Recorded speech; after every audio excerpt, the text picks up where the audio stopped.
Hey guys, welcome back to my channel. My name is Ella. It is so good to see you here. Today we are going to be talking about claiming your divinity. What does claiming your divinity mean?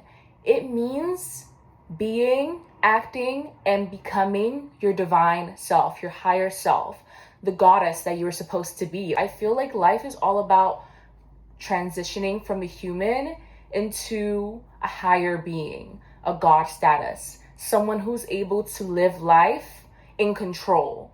They're not fearful, they're not doubtful, they're not just the laziest, lowest version of themselves. They're the highest version of themselves. And that is what 2026 is all about. Guys, things are changing. The energy is changing. We are changing. And we need to come to 2026 with a new fire, with a new mindset, and with a new way of being. Okay, so I'm going to break down a few different things. First, we have self-sacrifice versus self-preservation. Then we have how to overcome negativity.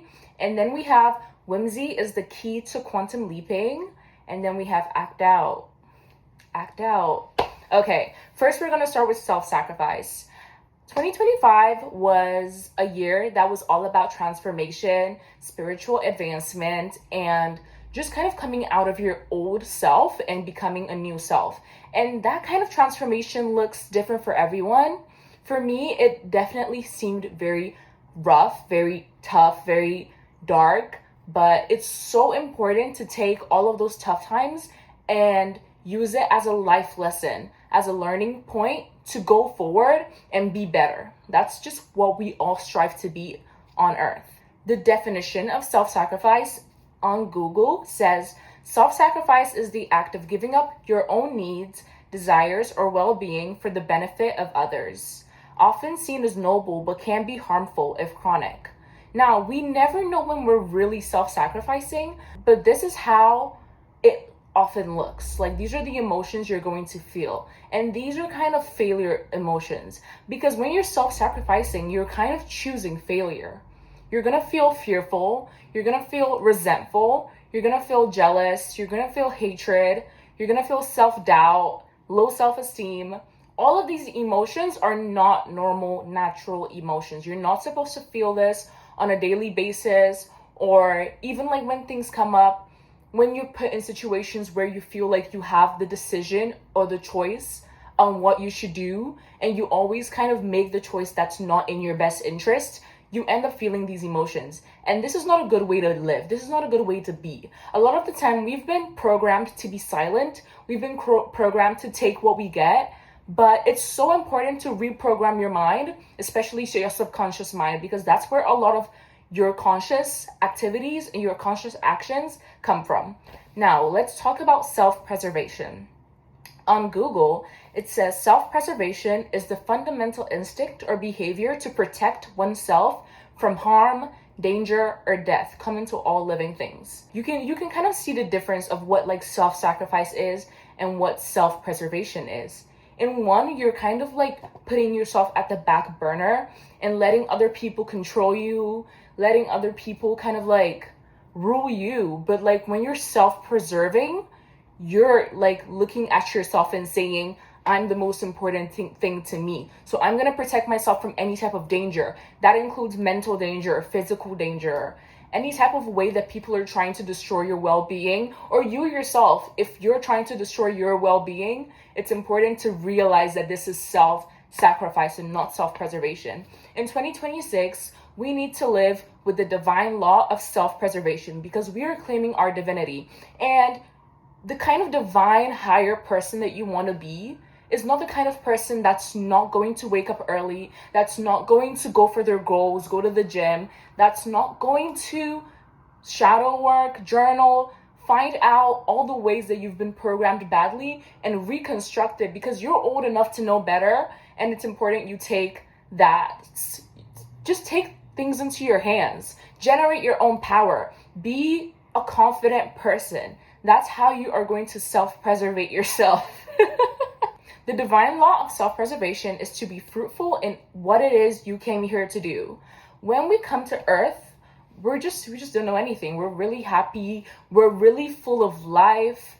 And as you keep on living, things kind of get a little bit confusing because there's so much in the world that's just going to cloud your inner judgment.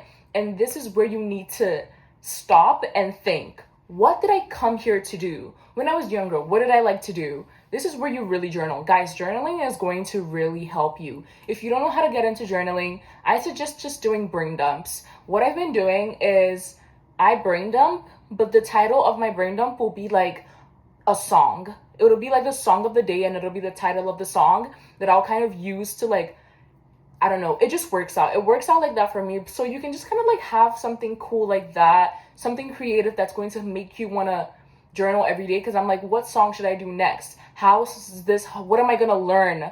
And how is this going to impact? What have I learned today? It's just really helpful. And you're going to see the patterns in which you've acted, why you acted like that, because there's so many different perspectives for why things happen. And it's important to see them, look back on them, learn from them, and move forward, because now you know better and now you can see better, you know? Okay, so guys, live by the divine law of self-preservation all of 2026. Be fruitful in what you came here to do. Don't let anyone down you, because no one can down you. Everything is choice. This is actually a good segue into our next topic, which is negativity.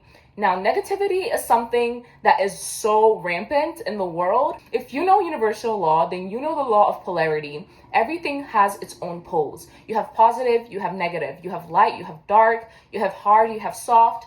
Everything comes in twos. So with the law of rhythm as well, if something positive happens, it seems like something negative is going to happen.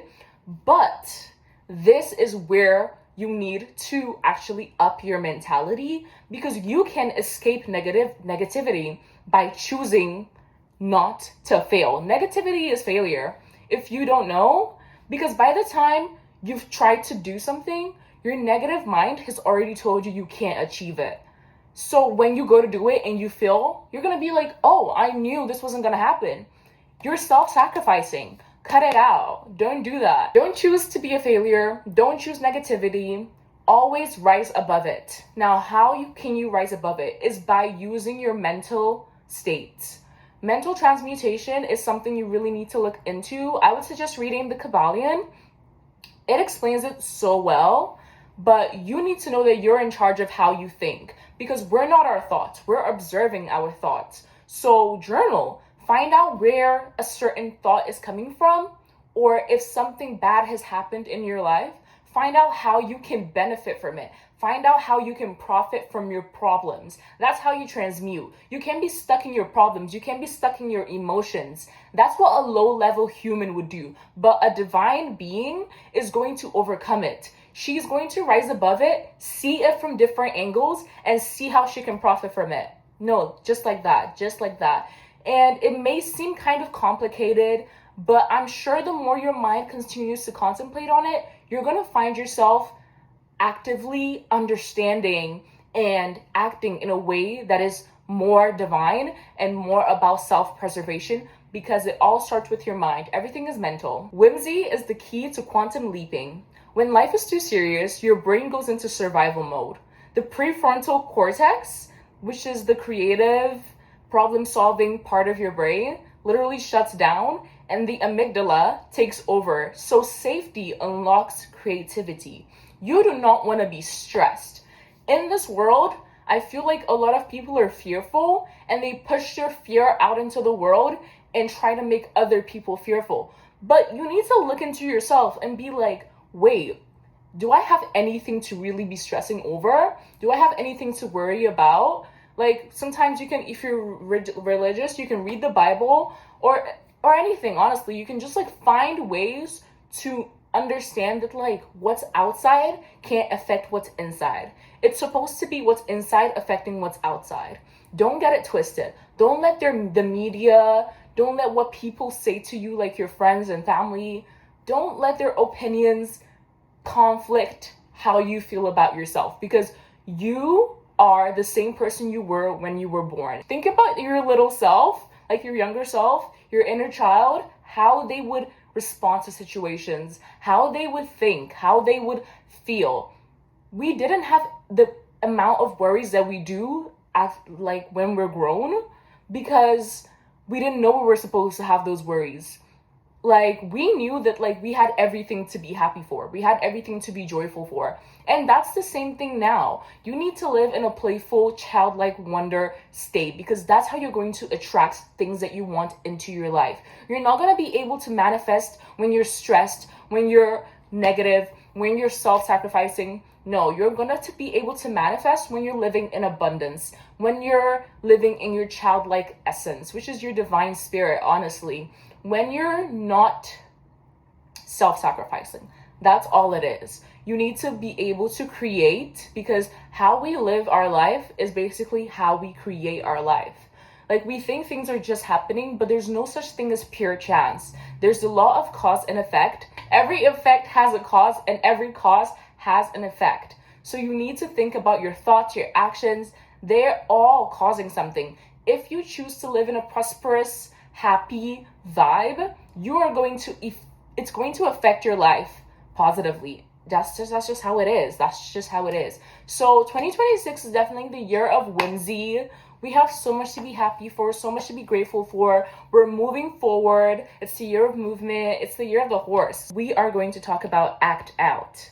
Now, acting out may seem like a negative thing because you're kind of crashing out, I would say, but it's kind of different. Now, we never notice, but we are actors. Why do you think actors are so popular? Why do you think it's like the movies are like the greatest thing like we ever seen? Because everyone's obsessed with movies basically, and everyone's obsessed with actors and musicians. And it's because we're all actors and musicians. We're all singing a song, we're all playing a role, and the best way to play a role is to act it out.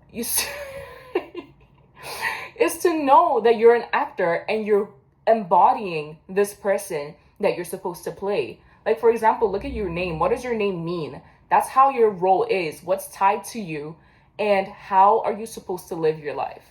I think this is how people say we want to be what God has called us to be. And it's by knowing who you are, basically. So know who you are, know yourself, know thyself. That's the most important thing ever. Know yourself, know how you want to act, how you want to be perceived, how you perceive yourself. Know that your opinion of yourself is the most important thing ever.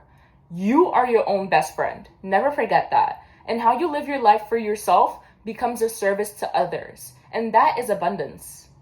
Okay, guys, thank you so much for watching this video. I hope you gained something out of it. I will see you guys in the next one. Bye.